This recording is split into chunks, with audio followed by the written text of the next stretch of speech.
Bikini சொந்தங்களுக்கு வணக்கம். இன்றைய தினம் நாங்கள் என்ன விடயத்தை பற்றி பார்க்க போகிறோம்னு பார்த்தீங்கன்னா சுற்றி நிறைய பேர் இருந்தாலுமே நுழம்பு சில பேரை மட்டுமே தேடி தேடி கடிக்கும். அதுக்கான காரணம் என்னன்றதை இந்த காணொலியாக பார்க்க போகிறோம்.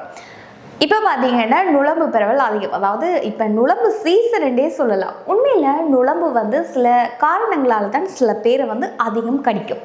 என்ன காரணம்னு பார்த்தீங்கன்னா உடலில் வர்ற கார்பன் ஆக்சைடு அதிகமாக சுவாசிக்கும் அல்லது வேகமாக சுவாசிக்கும் மனிதர்களை நுழம்பு எளிதில் கண்டுபிடிக்கும்.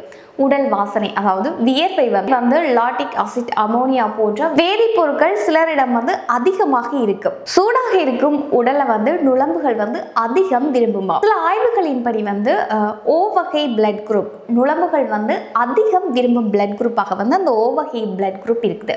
நாங்கள் நினைப்போம் தானே, என்னடா எவ்வளோ பேர் இருக்கிறாங்க, என்ன மட்டுமே தேடி தேடி கிடைக்குது. இதுக்கு காரணம் என்னன்னு பார்த்தீங்கன்னா நான் மேலே கூறிய விடயங்களால் தான் உங்களை மட்டுமே நுழம்பு தேடி தேடி கிடைக்கிற மாதிரி உங்களுக்கு தோணுது. ஆனால் சுற்றி நிறைய பேர் இருந்தாலுமே நுழம்புகள் உங்களையே தெரிவு செய்வது போன்று தோன்றும். இது உங்களுடைய தவற இல்லை, அது நுழம்புகள்ட தேர்வுன்னு தான் சொல்ல வேண்டும். இப்படி நீங்கள் நுழம்பிட்ட கடி வாங்கின அனுபவம் உங்களுக்கு இருந்ததுன்னா கமெண்ட்ஸில் சொல்லுங்கள். இது போன்ற இன்னும் ஒரு காணொலியோடாக உங்களை சந்திக்கும் முறையில் உங்களிடமிருந்து விடைபெறும் நான் லெக்ஸி. இந்த காணொலி உங்களுக்கு பிடித்திருந்தா லைக், கமெண்ட், ஷேர் பண்ணுங்கள். மறக்காமல் எங்களுடைய BM Tamil Sri Lanka YouTube channel மற்றும் ஃபேஸ்புக் தளம் என்பவற்றையும் ஃபாலோ பண்ணி வச்சுருங்க.